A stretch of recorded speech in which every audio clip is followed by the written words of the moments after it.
welcome everyone to another episode of Deliberations Live. I'm your host, Derek Caldwell, once again joined by author and speaker Abdu Murray. How you doing today, I'm Abdu? well. I'm well. Yeah, Yeah, you? good, awesome. Yeah. And while you're doing that, Abdu just celebrated his. Can I give the number? Do you mind? You may. Yeah, you Okay. can. You can. He just turned 50 on Saturday. To Yeah. some people, it was Sunday. Yeah. Mostly just me. Yeah, I got the text from Derek wishing me happy birthday. Good 24 hours after it actually happened, but that's okay. That's all right. And yeah, but he is 50, or I like to call it half a century. I don't know if that makes you feel better or worse. 5 decades sounds way worse for whatever reason to me, because it's 5 of those. Yeah. But it is a jubilee year, which is there actually you go. interesting because of the topic Oh we're yeah, talking yeah. about Today, yeah, that may or may not come up, or related topics. Yeah. Yeah. But you know, as we talk about my birthday and the blessings that I mean, I had such a wonderful time with family, and I'll probably post some pictures of some of that stuff soon. Do you want to acknowledge that yesterday, Michael Heiser, renowned biblical scholar, especially of the Old Testament, passed away after a battle with stage 4 pancreatic cancer, and he had some internal bleeding, and he actually made a post about how he was fighting against that, and there was no real way to fix it, and they couldn't. If I'm not mistaken, they couldn't figure out why the internal bleeding was happening the way it did. But he's in glory now. He is with the one he wrote about so eloquently and so passionately. So we do commemorate not only the passing of Michael Heiser, but the body of work that Michael Heiser has left for so many people to go look at it and make the Bible come alive, and have difficult questions about the Old Testament, especially, answered. He was a master at that. Yeah. Very influential in my journey and a lot of other people I know. And I remember, when you first read some of Michael Heiser's stuff, you think, well, this is kind of weird and out there. I don't know about this, but the more you actually take it seriously and look into it, it is pretty fascinating. The things that he pulls out that you can kind of miss for one reason or another. And we were talking earlier, and I just think, he wrote a lot about the supernatural worldview in the Bible, and just the idea that now his eyes are and all of his senses are kind of feasting on that now is a beautiful image. So yes, indeed. Obviously pain there, but we are we just want to say that and say thank you, Michael, for all your work. Absolutely. And, we'll catch up with you later. Exactly. That's a great way to put it. That's a great way to put it. Well, and to his family, I know that it's a painful time, and should they, by some strange quirk of fate, be watching this later, please know that you're in our thoughts and our prayers. And in fact, our staff did pray before this episode for the family of Michael Heiser. So we are very, very grateful. Anyway.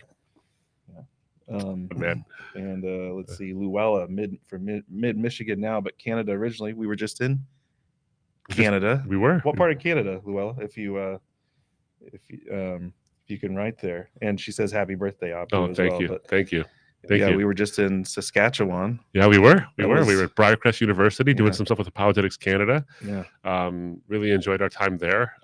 Lots of great interaction with folks on some tough issues. The Apologetics Canada team's doing a great job all across Canada and elsewhere too. I mean, I know that Andy Steiger goes all over the place.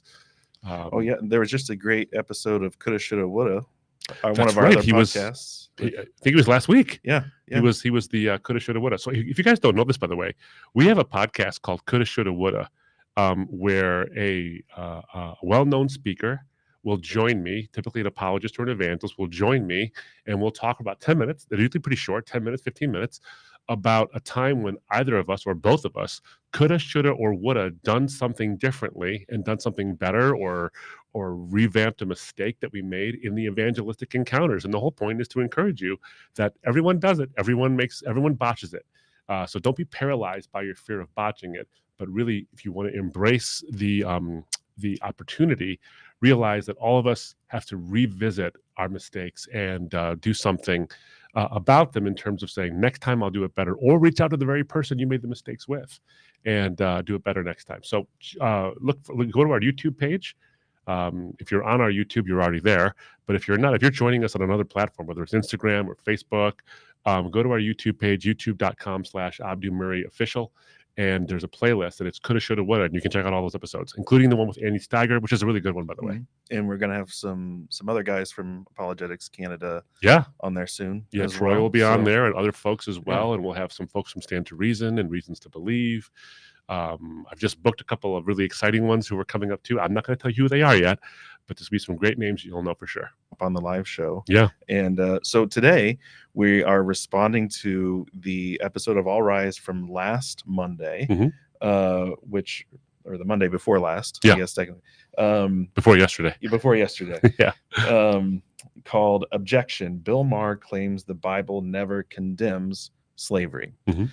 So that was a great episode. Obviously that the Bible and slavery was the topic of your most recent book, More Than a White Man's Religion. So this is it was one of the topics, but it factored in very, very heavily, because obviously if we're thinking about Christianity being a white man's religion, you can't ignore the fact that the Bible has some fairly hard to interpret and even troubling passages when it comes to slavery, and whether or not that formed the basis for the justification of the transatlantic slave trade or the practice of slavery in the Americas and the antebellum South. So you have to address it if you're going to address those issues. So we tried to do it in the episode. One thing I think I did say in the episode, and if I didn't, I apologize, but one thing that was hopefully clear is that you can't get to everything in an episode when you're trying of a topic this big with this much detail as the Old Testament and New Testament actually address these issues.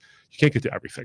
So you get to some things as much as you can, which is the whole point of why we have deliberations in the first place, so that we can actually get to the detail, or at least more of the detail. And I'll bet you dollars to donuts we're not gonna, or dollars to punchkis. It is Fat Tuesday after all today. My guess is we're not going to get to all the detail in this particular episode either, which is why I wrote a book on it. And there's quite a few I actually cite in some sources as well. I can't get to every detail in the book because space limitations also prevent that.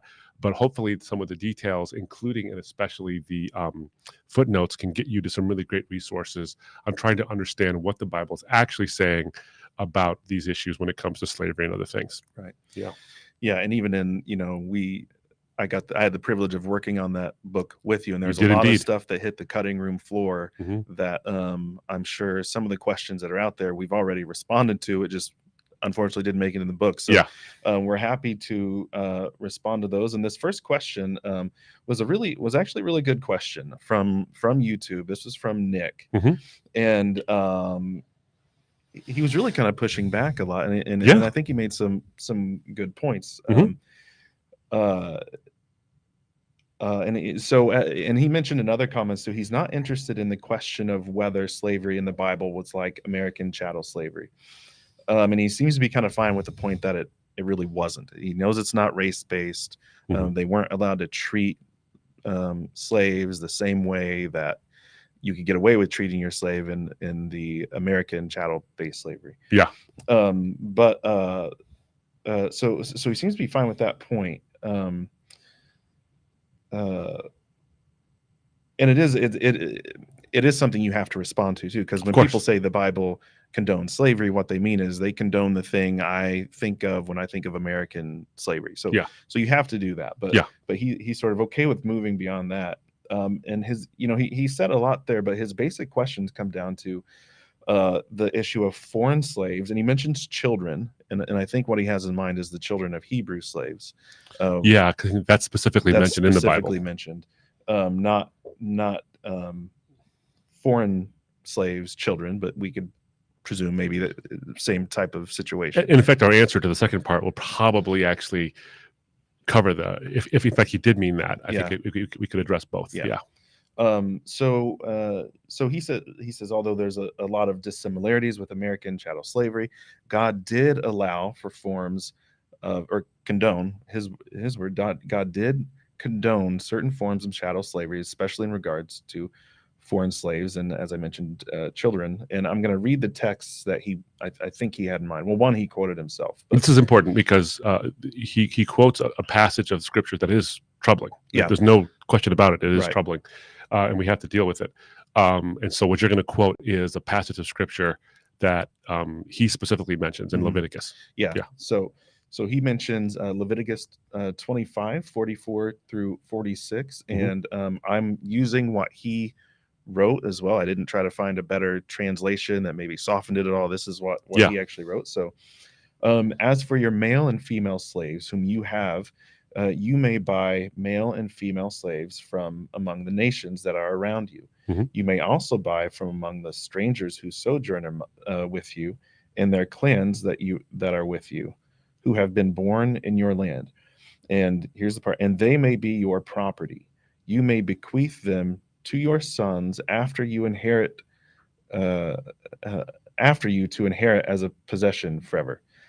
You may make slaves of them, but over your brothers, the people of Israel, you shall not rule one over another ruthlessly. hmm And then in Exodus 21, verses 2 through 4, hmm is where we run into the issue with children. So uh, if you buy a Hebrew servant, he is to serve you for 6 years, but in the seventh year he shall go free without paying anything. If he comes alone, he is to go free alone. But if he has a wife when he comes, she is to go with him. If his master gives him a wife, and she bears him sons or daughters, the woman and her children shall belong to the master, and only the man shall go free. hmm Um,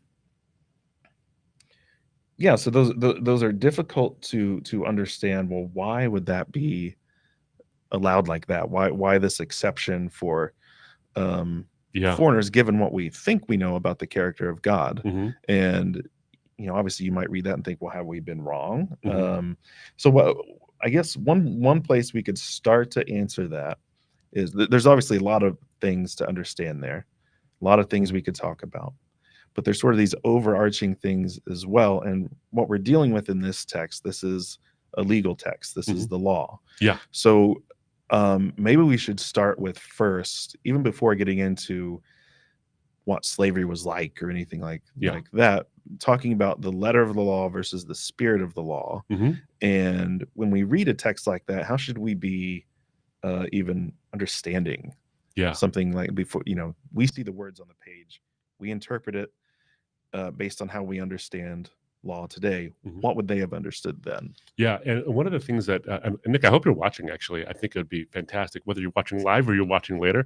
I want to invite you, if you don't mind. I'd love to have you do this. If you write to us, mail MAIL at embracethetruth.org, and you send in your email, your address, we'd be happy to send you because your question. A couple of things, Nick. One, your question is thoughtful. And while you're clearly in the pushback passionate about this, I think that passion is not just because you're angry. I think that's not it. I appreciated, if I read your tone correctly, it was because you find this to be a terribly important issue. You don't like it when people try to dodge around it, and you are very interested in wrestling with tough things with people, and I appreciate that. And so, as my token of appreciation for you doing that, we'd love to send you a free copy of More Than a White Man's Religion, where I do, in fact, go into more detail than I was able to do in the podcast, and maybe even more than I'm able to do here on this Deliberations. But so write to us, mail at Embrace the Truth. Send us your address. Now, we're going to do it for Nick. So we know your last name, Nick. So please do send it in. We'd love to be able to get you a free copy of that. Yeah, no random Nicks. Yeah, no Just random Nick. Not every Nick. not every Nick. But this Nick in specific, we'd love to send you a free copy of it. And Nick, feel free to use it to even out your table.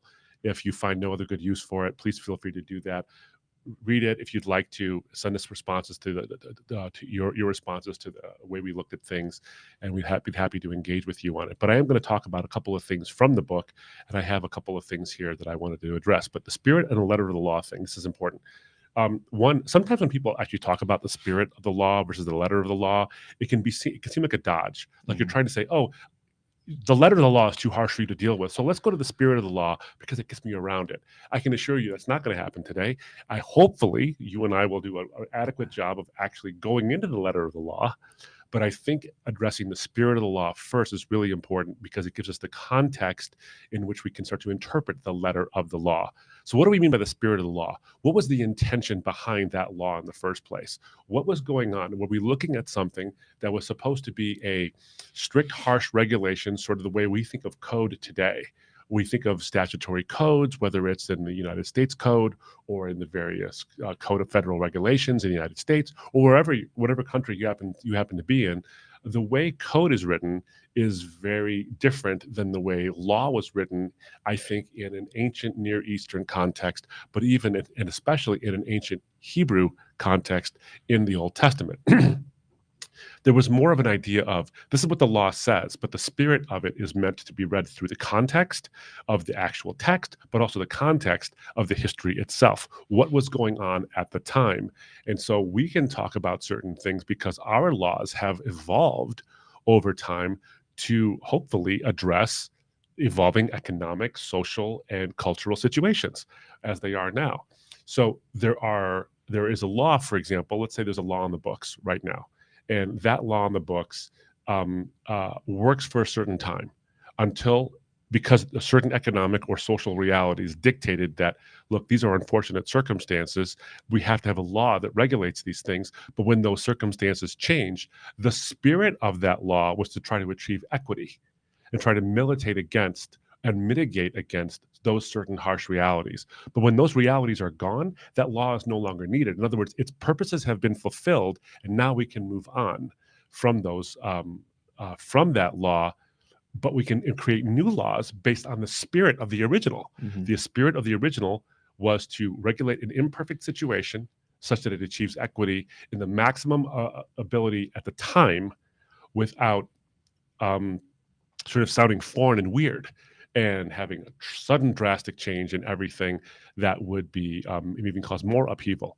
So the spirit of the law stays the same, but the letter of the law might evolve as circumstances change. I think that's what we mean by this. So let's take a look at this example. Let's take the foreign slaves example. The first thing I think that's important for us to recognize is in context. We have textual context and we have historical context. Okay, so let's go to the historical and even the theological context of the time. When we look at the nation of Israel, the whole point of all the regulations in the Levitical law and in the laws, whether it's in Exodus, Leviticus, Deuteronomy, and all these areas, is that there is a separation between the Israelites and the people around them. Not an ethnic separation, not a sort of Aryanism as we had in World War II, and that where you're better than everybody else. That's not what was going on. In fact, Israel was judged just as harshly for her transgressions and sin as the people around her, sometimes even more harshly. And here's why I know it wasn't ethnic involved. There was no ethnicity involved in here, because Israel was judged by the people surrounding Israel. God used the people surrounding Israel as instruments to judge Israel when she went astray. And when they went astray, God used Israel to judge them. So their ethnicity wasn't the important thing. Their sort of the color of their skin, the tone of their voice, or the foods they ate had nothing to do with it. It was the practices. It was the things they were doing. What were they doing that was abominable that caused them to be judged? Now, what you'll notice is Israel is often judged when she acts like her pagan neighbors. And what were those actions? One, worshiping false gods. Two, worshiping those false gods in ways that involve child sacrifice and temple prostitution and virginal sacrifices and all these terrible practices. So the point of the laws was to keep those horrible practices from infiltrating Israel, so that she, as a nation, would stop being the birthplace of the hope of the world, which is the eventual Messiah coming. So the whole point of protecting Israel wasn't protecting Jews because they were Jews, or protecting Hebrews because they were Hebrews. It was to protect Israel as an instrument through which the blessing of the whole world would come. That's the whole point of those separation laws. So now let's take a look at the foreign slave law from the spirit of the law and the historical context. First of all, I think that word slave, still, we have to go back to, what does the Old Testament mean? I think sometimes when it describes slave, it means someone who is involuntarily forced into servitude. And that servitude isn't just, you own my service, but you own my body. You can do with it what you want. You can put me in a closet. You can throw me away. You can throw me down the river. You can do whatever you want. And you have no indication that's true in any way, shape, or form in the Old Testament, where when the Bible's regulating servitude, it means slavery like that. Now, you have these words like property. And we're going to get to the letter of the law in a second. Mm-hmm. You have these words like property. But as I've pointed out in the book, and I think a lot of biblical scholars have pointed out, that actually doesn't mean that you get to keep them, their sort of bodily integrity as property, as if you own their bodies, but you own their service.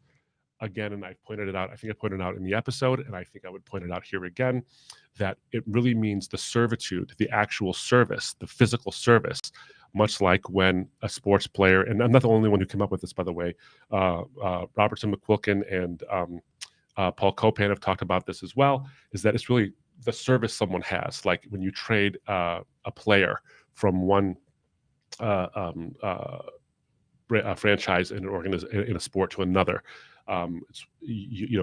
The Pistons acquired thus and such a person, or the Bulls acquired thus and such a person. They didn't actually acquire that person; they acquired their services. They can't play basketball for anybody but them, but they can do all other kind of stuff. They can do endorsement deals and have side jobs. They can paint houses if they want to on the side. There's no dominion over the personhood, the person of that whole entire person. You just own their service. And there's no reason to believe that in Leviticus chapter 25, verses 4 to 46, that same interpretation should not apply here. So because the spirit of the law with regard to the Hebrews was you're not to own people as property. The reason why I believe that also applies here when it comes to foreign servants as well, where the word slave would actually more mean servant or voluntary servitude or indentured servant, is because it means whenever the Bible regulates that for Hebrews, it always means a indentured servant, someone who's in a sort of voluntary servitude. Why should it suddenly change here? Well, one might say there's a context in the passage itself, like you're not to rule over your brothers, as a distinction to ruling over foreigners, and so that somehow means that no, this is a different form. But I don't think that would really necessarily obtain in light of the broader context. So you have an economic context, and you have a cultural context. The economic context is that everyone was doing essentially agrarian work.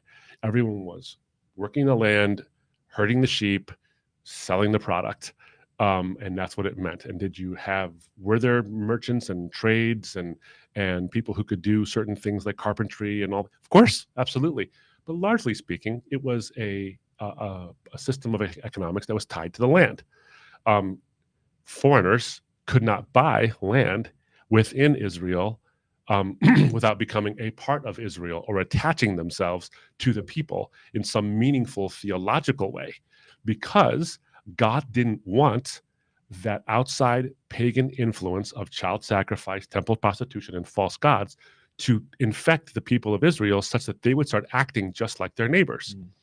So if you had a slave who came in, or a servant who came in and had exactly the same sort of way in which someone could be freed as from their debt as an Israelite could, you run the risk of having that happen.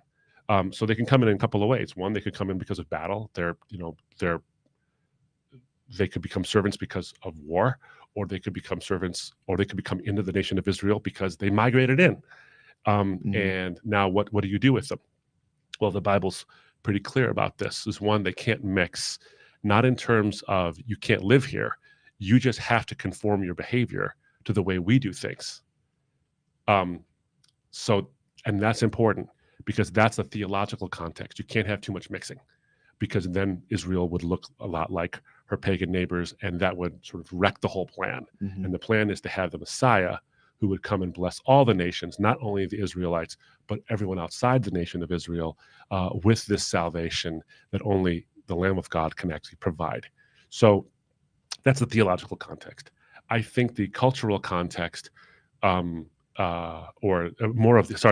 textual context here is also when you look at the broader picture. When you look at, like, for example, Exodus 23:9, Leviticus itself. So Leviticus is a chapter where this troubling passage exists in Leviticus chapter 25. Well, in Leviticus 19, verses 33 to 34, we see, and one more chapter before, just one chapter before this troubling passage, Leviticus chapter 24, verse 22, you have the Israelites who are told that they were to treat foreigners as if they are equals.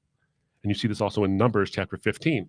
So in Leviticus itself, where this passage exists that we're wrestling with, in Exodus before Leviticus, and in Numbers after Leviticus, you see this context, this textual context, where foreigners are to be treated equally as if they were Israelites.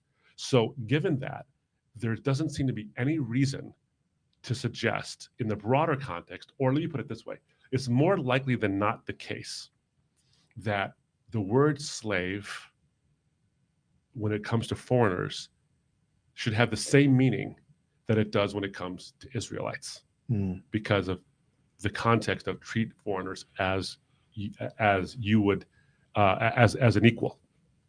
And why the context makes clear, because remember, you were once slaves in Egypt. You were foreigners there, and for a while you were treated fine, and then you weren't. And you were to remember that as the moral basis for everything you do. So that's the spirit of the law. The spirit of the law is, when it comes to foreigners, treat them just as you should be treated. But you have to recognize there's also this sort of curbing, which is that the foreigners can't be allowed to have their pagan ways so intertwined in Israelite life that you become indistinguishable from them. So those are the harsh realities with which these regulations have to deal. And if they deal with it in a responsible way, so where the foreigners aren't treated as mere chattel, but they are treated in a way that's different from the Israelites, so long as they themselves act differently than the Israelites, that would make sense too. So you have to deal with both of those realities. Hopefully that's clear in terms of the spirit of the law. Now, in More Than a White Man's Religion, I go in specifically and talk about how the foreigner, well, what I say is this. If you look at the verses right after, in Leviticus chapter 25, verses 4 to 40, 46 is what we read. But in 25, verse 47, what I say in the book is that the passage allows a stranger or a sojourner among the Israelites to pay his way out of slavery. Now, the passage I just quoted 47 doesn't actually say a foreigner can do this. What it does say, though, in the following context, is that if a foreigner is among you and he grows rich and he ends up owning another Israelite, because that Israelite is poor, that Israelite can be redeemed out of the servitude of the foreigner through a kinsman redeemer. And we actually see this in the book of Ruth, where someone who's not an Israelite, by the way, is actually redeemed. So here's another thing too. Ruth is a Moabite. And she is redeemed through a kinsman redeemer. She's not an Israelite. And she is eventually redeemed out of servitude, out of a terrible situation. She's a foreigner. The broader context actually brings all this together. The law doesn't say it specifically, but the Hebrews understood it in the cultural context, because we see a whole book of the Bible devoted to the redemption out of a servitude of a non-Israelite. And that person not only gets redeemed out of that, but she finds her way into the genealogy of the Savior. So the whole, in fact, this blows me away as I'm sitting here thinking about it. This is actually coming to me a little bit. Grandmother of David. She's a grandmother of David in a major way. Yeah. So not only is she part of the people, but she is a part of the redemptive history of Israel and the world. So what I said before was that the Bible has to curb the pagan influence while treating the foreigner as an equal, so that Israel would still be the agent of the birth of the Messiah, who is the agent of the salvation of the world. And Ruth is actually the culmination of an understanding of Leviticus chapter 25, verses 47 and following, that applies to the Israelites specifically, but ends up being applied to a non-Israelite in a whole entire book of the Bible. So, Nick, I appreciate the force of your question. I really do. I hope this is at least somewhat helpful on this. And there's a lot more that Nick goes into, and because he's a very thoughtful guy. But I would say this is that the foreigners are not treated as mere property. Rather, the foreigners are treated just like the Israelites would be treated. And there are these provisions that allow for the redemption of even foreigners. Yes, it applies in the letter of the law to the Israelites, but it applied in the actual spirit and the application of the law to a non-Israelite Moabite woman. Yeah, and this again to kind of touch on the point you were making. This is the function of ancient Near Eastern law that uh, the word Torah doesn't mean law. Right. It means guidance Mhm. or teaching. It was almost wisdom literature for rulers. And when you read a text and say, I know what this text means because I just read Leviticus 25 verses 44 through 46. This is what God thought about foreigners, and they could just own them forever. That doesn't hold it in dynamic tension with other texts, which is what you would do with wisdom literature, like the Mhm. proverb that says, "Don't repay a fool for his folly," Mhm. and then the very next one says the exact opposite. Right. And the context changes, and that's kind of the dynamic tension that you have to hold, Yeah. and you have to read the whole. So kind of what you're talking about with how we're to view foreigners and sojourners, and it really is, it's baked right into, I mean, before you get to the 10 commandments, the line right before you shall have no other gods before me is, I'm the Lord your God who rescued you out of slavery in Egypt. Mhm. So it's baked right in that this is to be normative, your normative ethics. It's how you should see yourself as my people, is as a people who seek freedom for others, Yeah. in some sense. And I love seeing that in with Yeah. Ruth, actually. You see how God intends to intertwine the nations Mhm. with Israel.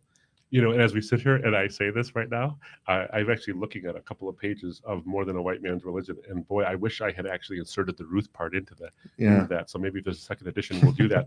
But I actually talk about this specifically in More Than a White Man's Religion. Again, Nick, contact us. We'd be Yeah. happy to send you a free copy of it. But when you read that section, maybe look back at this and just sort of think through Ruth.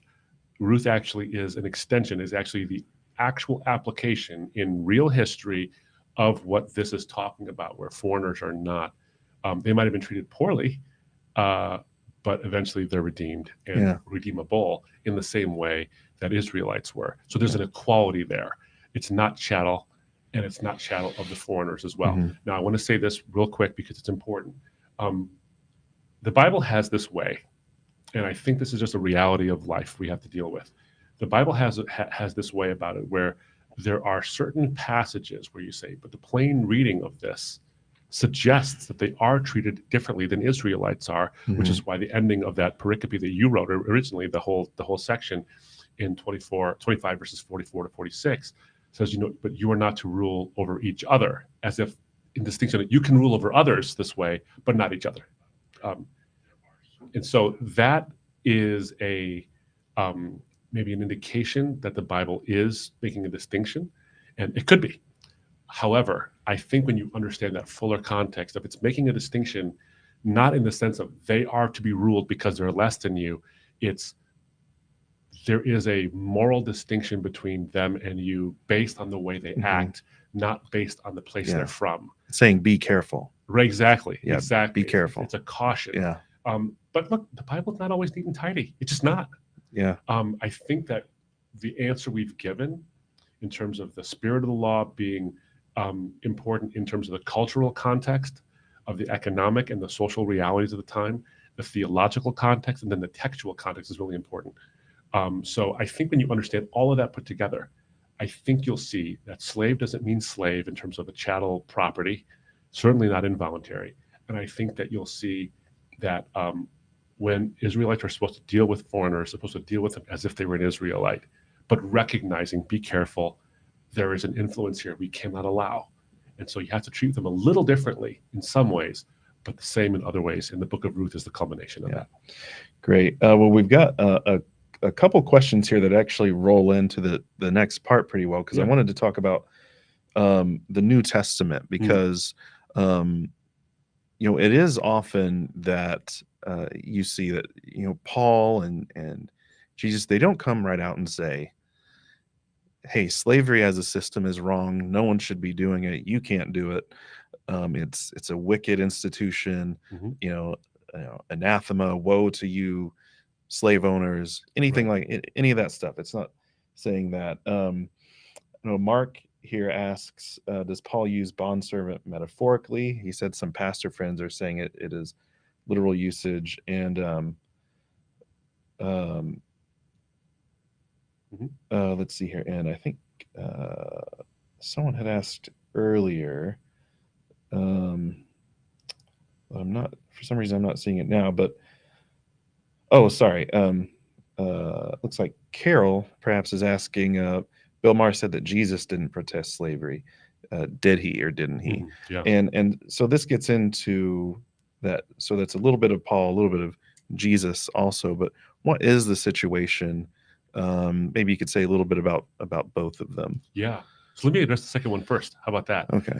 Did Jesus condemn or condone slavery? And you know, you and I had a conversation before about the word condone.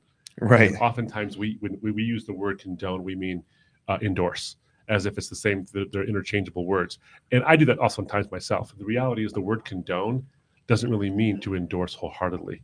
What it means is essentially to allow to exist while holding your nose. It's like tolerate, so to speak. So it doesn't necessarily mean to endorse. But let me get to the Jesus question first. Jesus didn't talk about a lot of things. He didn't talk about pornography specifically. He didn't talk about raping children and this kind of thing specifically. But he did talk about them generally. He talked about the way in which you are to treat children, the way you are to treat each other sexually as sexually pure beings or sacred beings, I should say. So the principles apply. Now, largely, though Jesus was interacting with Romans, he was largely interacting with Jews. Mm-hmm. And in fact, the launch of but by the way, that's not to say that he was limiting his ministry to Jews. And this is, by the way, I have to say this because a lot of Muslims will say, we needed another prophet after Jesus because Jesus was limited to the house of Israel. He said, I've come only to the lost sheep of the house of Israel. When the reality is, and I think Kenneth Bailey does a wonderful job in seeing Jesus through Middle Eastern eyes, or Jesus through Middle Eastern eyes. He talks about the way that passage is taken out of context, and what Jesus is really talking about in a broader context is it goes to everybody. Because he actually does say how great the faith of Canaanites and of Romans actually are when they recognize who Jesus really is. So he's not limited in any way to the people of Israel, but he's largely speaking to the people of Israel who weren't practicing slavery. So they weren't actually engaging in slavery. If they engaged in any kind of servitude, it was the indentured servitude regulated by the Old Testament. That doesn't actually mean involuntary chattel race-based slavery in any one of those iterations. They certainly weren't enslaving Romans. And they certainly weren't enslaving Romans. They were actually, in some senses, in one sense, the opposite. They weren't always Roman slaves, and there probably were Hebrew Roman slaves. Jesus wasn't speaking to those Romans specifically. And when he did speak to Romans, like Pontius Pilate, he urged them to recognize who he was and who he is in terms of the truth. And he spoke about ethnic equality. He spoke about the inherent equality of all people. He spoke about that to the Canaanites. He even spoke to his own people who had racist ideologies when it came to Samaritans or Canaanites, about how they're actually equal to you as Israelites. And then he commends the faith of Romans. He's trying to change hearts and minds. He's not trying to change legal systems in that sense. He wasn't an activist in that sense. He was there for salvation and what his main purpose was. So you would be hard pressed, I think, if you looked at the life of Jesus to say Jesus is fine with slavery. You'd just be hard pressed to think that in any way, shape, or form. In fact, you and I were talking, and you pointed out, Derek, that the abolitionists were inspired by the life of Jesus and by the words of the church following Jesus to actually petition for the end not only of the slave trade, but slavery itself. Yeah, well, the first full bore abolitionists that we can find evidence of, we don't have slaves because we're ascetics or something like that, because it's a pleasure thing and we don't want to take part in the world. But the first one actually saying there's something wrong with slavery as a system was Gregory of Nyssa, one of the three great defenders of Christian orthodoxy, and helped come up with the terminology for the Holy Trinity in his commentary on Ecclesiastes. So you do sort of have to ask, why, out of all the belief systems in the world, is that coming out of the one who has a book that's being accused of supporting slavery? He comes to the exact opposite conclusion. Yeah, and it's the first absolutely. time in the history of ideas. Yeah, and you're so right, because when you look at, and I go through this in the book as well, when you look at the comparison of the servitude laws in the Old Testament and the way in which Paul actually and others would treat the issue of slavery in the New Testament and Jesus' own life compared to ancient Near Eastern slavery codes, or even Roman slavery codes, Mm-hmm. or Greek slavery codes, there's a stark difference between them. Mm-hmm. And that difference is the chattel issue and the involuntary issue. Mm-hmm. So I think it's really important to point that out. Um, that if they didn't see something of a spark of inspiration in the life of Jesus, you wouldn't see, or in the words of Paul, you wouldn't see people like Gregory of Nyssa and others sort of spearhead a movement that was inconsistent with, if Jesus was okay with it, you wouldn't expect Mm-hmm. his followers to say, no, we're not. And it's because of Mm-hmm. Jesus.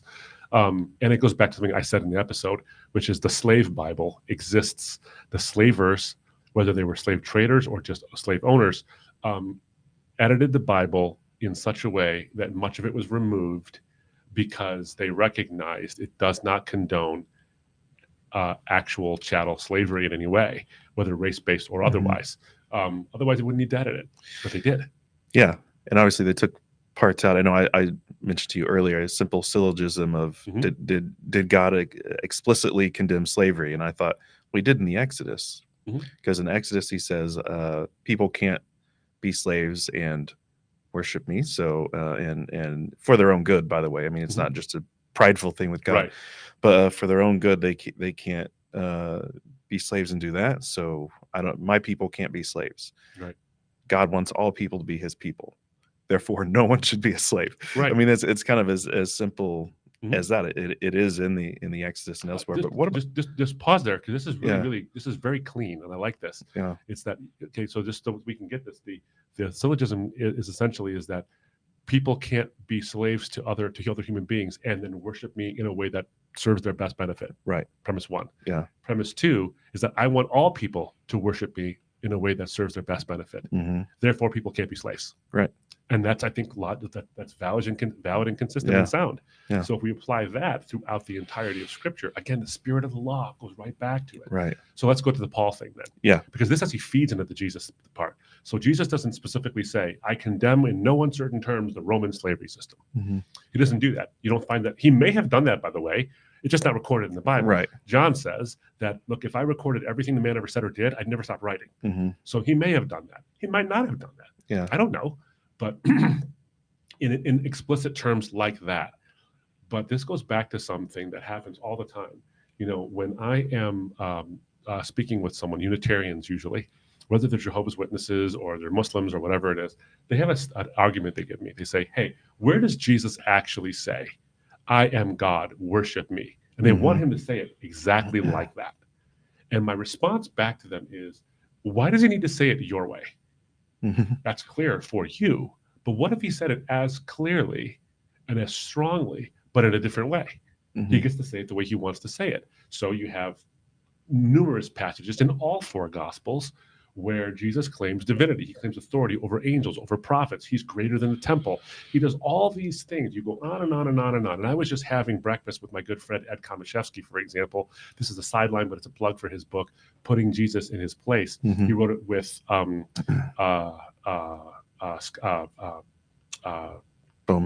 My goodness, I can't remember his first name right now for whatever reason. Robert? Pardon? Rob Bowman. Oh my goodness. Rob's a friend, and I forgot his first name. So that this is what live will do to you. Yeah. Well, this is what turning 50 will do to you, apparently. Half a century. Ed But continue. Komashevsky, half a century. Ed Komashevsky and Rob Bowman wrote "Putting Jesus in His Place" and coming out with a second edition soon. So wonderful. Oh yeah, absolutely. And updated and all amazing kind of book. Yeah. Oh yeah, it's a wonderful book. So I highly recommend you get it, especially the second edition that's coming out soon. My point is, in bringing up their book, is when the objection comes, he's got to say his divinity this way. But what if this mountain of material says that, but doesn't say it your way? Are you still willing to have it say that? Or does it have to be your way? Yeah. Now, I'm not suggesting that anybody says that the condemnation of slavery and slave trade has to, have to be my way. I'm not saying they're saying that, but we often do. I used to say that.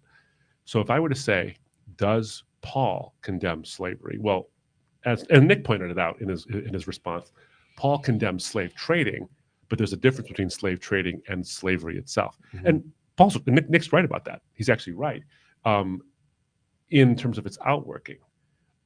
But when you see the corpus of what's going on, when you say Paul is an emissary of Jesus, as an apostle, he represents Jesus. And he's specifically speaking to considering slave trading to be a sin. And if slave trading ends, then slavery naturally eventually will end, even if it persists, even if slavery persists once the slave trade's over. And of course, we know this was the dynamic with regard to Wilberforce and the end of the abolition of the transatlantic slave trade. Mhm. Ending the slave trade didn't necessarily end slavery because the trade was done in a certain way with certain cruelties and that kind of stuff. But slavery itself could exist because people already own slaves, or And hey, maybe children. and they would have children, et cetera, et cetera. But I think again, spirit of the law and letter of the law, Paul is a Hebrew who I would argue doesn't actually condone slavery in the chattel sense, but understands there to be a bondservant indentured voluntary servitude. You bind yourself as a servant to somebody else. Mhm. You attach yourself to an Israelite family, or you attach yourself to someone who owes your debt or owns your debt in some Yeah. way. Um, so I think when he condemns slave trading, I think that it's not a far stretch to think that Paul, therefore, is also against slavery. How do I know that? One, because he says in 1 Corinthians, and Nick points this out, and he's talking about this, but Paul says, don't become slaves to anyone. So he's now that is on the slave side. Don't become slaves to anyone. But he's also speaking to masters. 1 Corinthians, and to quote Esau Macaulay on this, 1 Corinthians was meant to be read to slaves and masters. Mhm. And so Paul is appealing to the hearts and minds of the masters. You shouldn't, if the slaves shouldn't become your slaves, syllogism again. Yeah. Becoming someone's slave is wrong. Well, maybe not syllogism, but becoming someone's slave is I wrong. think you're on. And then for a Christian, then to make someone your slave would be wrong. Therefore, slavery is wrong Yeah. for the Christian. That seems to me to be an inevitable implication. Does Paul say it? I condemn slavery in all its forms in no uncertain terms. He does not say it that way. But does he actually condemn it with his words? I think he actually does. Yeah. And then you have the whole book of Philemon, and I go into this in the book as well, where he is mediating a dispute between a runaway slave, Onesimus, and a master who is a Christian, Philemon. And he basically says, I want to take on Philemon's debt, whatever it is to you, charge it to my account. Why does Paul do that? Because he's reflecting the gospel message he is the champion of, which is that everyone is redeemed and no longer a slave spiritually. And I'm applying that in real life to where Onesimus should no longer be a slave financially or physically. And he's almost not exactly shaming Philemon into it, but he kind of is shaming Philemon into it. It's like, I'll happily be his slave instead of him. That's a condemnation of slavery. Does it say it explicitly? No, but Paul doesn't. You know, you've heard the phrase, of course, a picture's worth 1,000 words, and usually that's true. Not always, by the way, but usually that's true. You've also heard the phrase, "Put your money where your mouth is." Paul didn't just condemn slavery in a couple of passages where it's implied, but Paul actually says, I would rather become your slave than let Onesimus be your slave. And that should shame you, Philemon, into not doing it. And that should be read to everybody so that no Christian would ever want to have a slave at all. And so, does Paul have the power to stand up on a street corner with a sign like we have today, where we have a First Amendment right to petition our government for redress for grievances, or to speak our mind without fear of retribution in this country? We have that enshrined in our Constitution. Paul had no such thing in the Roman system. He had no power whatsoever. Right. So had he done that, he'd have been shut down. They didn't have free speech laws then. And so Paul didn't have the authority to do the things that he could have done that would have shut the church down pretty quickly. Yeah. Rather, Paul was interested in changing hearts and minds, even if it meant his own actions, putting his money literally where his mouth was, and sometimes putting his body where his mouth was as well. Yeah, I love that. And, you know, we have to ask ourselves, why did that letter survive? We know whole letters to the Corinthian church didn't survive. Yep. But people saw this personal correspondence, which means Philemon probably shared it. Hmm. Maybe he did have that heart change. Yep. Why did it survive, this personal correspondence? It must have really resonated with them, and I would imagine that in many ways, not perfectly in Christian history, obviously, because these things take a while sometimes, but in many ways it resonated in the way that they treated others and the way they thought about the slavery system, um, as a whole. And I love where Paul says, essentially, I could pull rank on you here, Yeah. Philemon, but I'm going to let you make the right decision. Hmm. I want Yeah. your heart to be changed. I don't want to just tell you, I want your heart to be changed and, Yeah. and do the right thing. Right. Yeah. So where Paul did have authority, he could have, he makes sure he has it. Yeah. But he actually is more interested in your heart than he is in just your behavior. Right. Yeah. Beautiful. I love it. Let's you can check Instagram. I've got a few more here. I'll get one queued up. But from YouTube, we've got, let's go down here. I want to get to, okay, so this one I thought was good because we got a couple of questions about almost the premise of the show in general, but I think they were kind of sticking up for Bill Maher in a sense. And so Sherry asks, what does a court of law have to do with anything?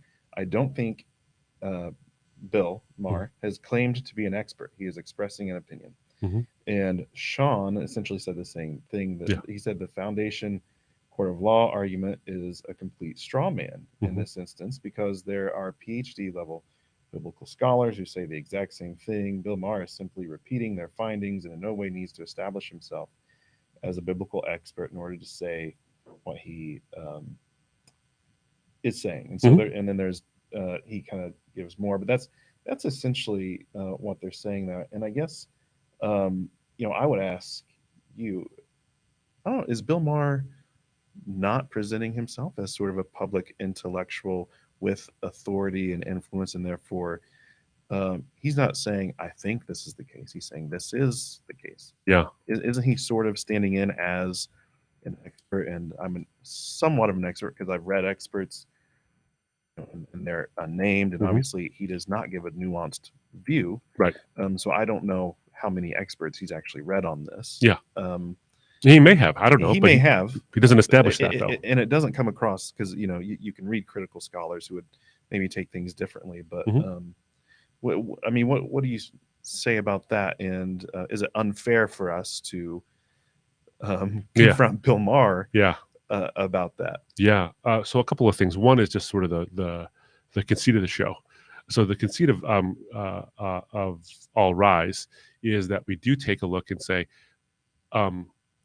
do the objections against the Christian faith actually, would they hold water in a court situation where the strictures of evidence exist, not because they're arbitrary rules, but because we recognize in a court of law that there are certain things that seem relevant but are actually more prejudicial against a certain, or they tend to bias the jury in one way. They're more prejudicial than they are probative. In other words, if you have something that seems relevant, crime scene photos are a good example. There are times when crime scene photos are admitted into a court of law, and clearly photos of what happened are usually admitted into court of law, but sometimes they're excluded, not because we just arbitrarily do so, but because they can be more prejudicial than they can be probative. In other words, they incite the emotions of the jury to find against the accused or the defendant, not because the evidence is so strongly against the defendant, but because they're inflamed by this gruesome image they've seen. So that can be prejudicial. Even if it is mildly probative or even strongly probative, it could be so prejudicial as to warrant exclusion. So the point here I'm trying to make is that the rules of evidence exist because courts of law are supposed to be about getting to the truth without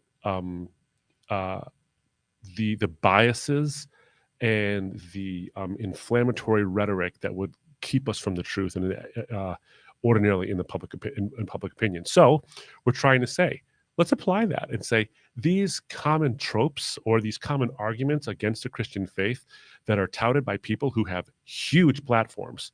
And no one would, I think, argue with a straight face that Bill Maher does not have a huge platform. It's enormous. He's on HBO shows. He's featured on numerous talking head programs as an authority. So he's held himself out to be an authority. I think we have every reason to be able to, and I've done it myself. Here I am. Am I a historian? I have no PhD in history.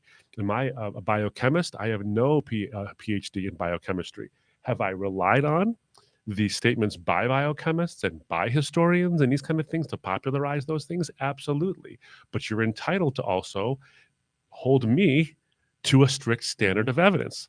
I invite it, and I want to be corrected where I'm wrong. So the point of the show is to say, you can say anything you want in public, but someone's got to confront you on this stuff. So yeah, there's a foundation here, and the reason why Bill Maher, I think it's fine for us to subject him to a foundation argument, or to sort of a bona fides argument, is to say, look, there is a tendency with people who have huge platforms to be seen as if they have an expertise. Otherwise, they wouldn't have the huge platform they have. Otherwise, multi-million-dollar networks wouldn't give them a show where they get to pop off and say what they want to say. And I'm not suggesting that he always pops off. I think he does. I think actually Bill Maher does have some considered opinions. I don't agree with them most of the time, but so I don't think that he is somehow beyond the scrutiny of what a court of law would establish. And I don't think anybody really is thinking, okay, Bill Maher is a historian. He popularizes historians. And if he's read someone, great, name your sources, and that's fantastic. But he's influential. And I don't begrudge him his influence. What I'm suggesting, though, is that we should hold someone with that level of influence to the kind of standard we would hold someone telling 12 jurors how to think. So if you think about it, if we tell a expert witness, we're going to put the screws to you to make sure that we understand that what you're saying is valid scientifically or factually or whatever it is, so that these 12 people can decide the fate of one person. I'm certainly not going to apologize for putting that level of scrutiny to someone who has an audience of millions about something that I think could influence their eternal destiny. Yeah. Now, I'm not trying to be defensive. What I'm trying to say is that everyone has to, those rules exist to get to the truth. They don't exist to cover it up. Yeah. So that's what the show is about. And so there are people who are actual experts that we take to task or we actually agree with. And by the way, on the show, you'll find out if you've looked at any episodes, there's occasions when I look at the atheists and say, I think there's objection should be sustained because I think that the Christian has offered a bad argument in this response. Yeah. So I think that's a perfectly fine way to go with it. So the strictures of the scrutiny applies because of the level of influence of the platform and the extent to which the expertise, or at least the aura of expertise, is given. And we have to ask, is that really there? And I think that's perfectly legitimate for us to do. Well, and I've found it helpful too, just to sort of judge quality evidence versus evidence that isn't quality, and it is a part of it. Part of it has to do with consider the source and things like that, and the legal sort of framing you put around everything, since that is a profession meant to judge good evidence from bad evidence, good science from junk science, things like that. I do find it helpful. And I think other people do too. And so, and so take it for what take it for what it is. Look, the reality is, I mean, I was at a university in California a few years ago, and I was giving a talk on science and faith and how I think they're not incompatible. And I think actually science offers us signals of transcendence, to quote from Peter Berger. And a young lady raised a perfectly valid objection. She said, "Are you a scientist?" And I said, "No." She says, "Well, then why are you holding yourself out as an expert on this to everybody?" And I said, "Well, I've never done that, actually. I never hold myself as a personal expert on this," which is why I quoted the names and the books or the articles of scientists who actually have said the thing. So I am, as a lawyer, for example, no lawyer typically is an expert in the case they're making, but they provide and they bring experts to a jury. So when I'm making my case, whether it's in my books or it's in my talks, we try to provide as many sources as we can for the things we're saying, because the real experts, you need to lay a foundation. If you're going to offer an opinion that changes minds and hearts, and I realize at a talk show or Mike Tyson sitting across from you that you might not be able to cite chapter and verse of every expert you've ever. I haven't done it. I don't always do it. But my point is, for the show, is like, maybe Bill Maher's right. Maybe Bill Maher's wrong. Here's why I think he's wrong. That's it. That's really what goes down here. Yeah. Well, great. Thank you. I don't know if I'm going to try to squeeze one more. Okay, one more in. Okay, good. Unless you have one. No. But we are at the end of our time, and that went quickly. Yeah, sure did. But Gregory said this. He essentially agrees that the Bible condemns racism and slavery, and then asks, some people will bring up objections to Christianity, such as it being intolerant towards certain modern ideologies of sexuality, gender, and other things. Yeah. Isn't it a type of logical fallacy for someone to throw out the entire system of Christianity or any other system because a certain Christian ethic does not parallel what they have decided in advance should be true? It seems like if you are investigating whether Christianity is authentic, the core attention should be focused on whether its core claims of what Jesus did are true, and not how certain teachings make you feel emotionally. And that is kind of the danger of anyone when you get into something. But you end up making. We talk about a God, and you're not made in God's image. You make a God in your own image. Yeah. When you find the God who agrees with everything you do, you may have just found yourself, and not God. I mean, and I think that's essentially what he is getting at. And I don't know, what would you? Well, I appreciate that, and I think that he's right. So look, one of the things we've often talked about Embrace the Truth, and what we are trying to do here is answer the questions the culture is actually asking. And so even in the preamble of More Than a White Man's Religion, and when I speak on campuses, I found the questions have shifted away from, is the Bible true, to, is the Bible moral? And the reason why that's important is because you'd think that, logically speaking, would go the other way around, is that if the Bible's morality is objectionable to our modern sensibilities, but the Bible is true, then maybe our modern sensibilities have it wrong, because it's been true in every way. It's been true historically, it's been true archaeologically, and the history of course is corroborated by that. It's doesn't conflict with science. On and on. Jesus really did rise from the dead. Jesus said some things, and then he rose from the dead to prove he was right. And so maybe he has more authority. One who rises from the dead tends to have more authority than those who can't. So then his morality, if you find it objectionable, yet he has the power over life and death, maybe your morality is skewed. Maybe your ability and my ability to understand the moral issues is somehow impacted, like sort of the noetic effect of sin. My ability to know moral truths is not completely impaired, but it's not completely great either.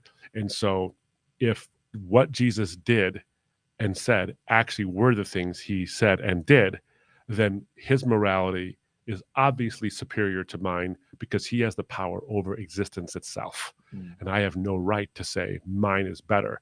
I have the responsibility to say, if the maker of the universe has a sense of morality that's different than mine, and he is, in fact, the maker of the universe, maybe I'm not seeing things right. That's a humble posture. And I think a realistic posture. It's actually the sort of logically the best posture to take. So I think that that's right. I think he's pointing that out, in that, logically speaking, it should be, if the Bible is true and my sensibilities are offended by the Bible, maybe my sensibilities, I should consider at least the possibility that my sensibilities are a little bit off, or I'm reading the Bible wrong, or something. But that's not the way the culture works right now. The way the culture works right now is, by the way, moral truths and realities are not somehow less true because they're sort of esoteric or moral, as opposed to historical and factual and scientific. Just because they're not factually propositional, they can be valid because they are in fact morally or ethically propositional. So yes, the factual truth of the Bible and the philosophical and the scientific can inform our understanding of the morality, but at the same time we have to recognize that the culture has the moral truth issue, that cart before the horse, as it were. But that's not a completely crazy thing. They might see it and say, look, I'm not interested in whether or not, Luke got it right if Lysanias was tetrarch of Babylon in the beginning of the gospel, because it condones slavery and it condones homophobia and it condones all things. Forget all that. I don't even care. This is my problem with it. That is sort of a weird, sort of backwards thinking in one sense, but another sense it's not. Yeah. I get it. I get why people are like that. So my encouragement to you, Greg, is meet people where they're at. Meet people where they're at and show them the truth of the scriptures from a moral perspective and from a historical, factual, philosophical, or scientific perspective. Blaise Pascal said it, is that the trick is to make good people wish it were true and then show them that it is. And you can only make them wish it were true if you meet them where they are. Wonderful. Yeah. Thank you, Abdu. And that brings us to the end of our time. This was a lot of fun. Like last week, you all have awesome, amazing questions. So, thank you for sending those in to us. Next, in 2 weeks, on Tuesday at 1 o'clock Eastern time again, we will be talking about the Shroud of Turin. Oh boy. And we might be able to get a special guest with us, but we'll see. Yeah, we'll see. We'll see. By the way, make sure that everybody knows, but if you're watching this on YouTube, you probably already know this, but if you haven't already subscribed, make sure you subscribe to our channel, but also click the bell, the button that says notifications, so that when we go live, you'll be notified immediately that we're going live as well. And that's true because follow us on Instagram, AbduMurray12, and on Facebook as well, Abdu Murray, and you'll be notified when we go live. But do subscribe to our YouTube channel whenever we get a new bit of content, whether it's Coulda, Shoulda, Woulda, or All Rise, or Deliberations, or we have a thing I haven't populated as much, but we'll get there, as I was thinking, where we talk about the questions I was thinking about. You'll get updated about the content as it happens. Yeah, actually, Luella mentioned in the text when you were talking about how you wish you had put that part about Ruth in your book, that we just witnessed an episode of Coulda, Shoulda, Woulda right here on the spot. So we did. Luella, good job. Good job. Yeah, I appreciate that. Yeah, thank you. Well, thank you all. We have a lot of fun with you today, and we will see you in 2 weeks on the live show. But again, subscribe, and you'll be keeping up with our weekly content as well. So we will see you then. Thanks for your time.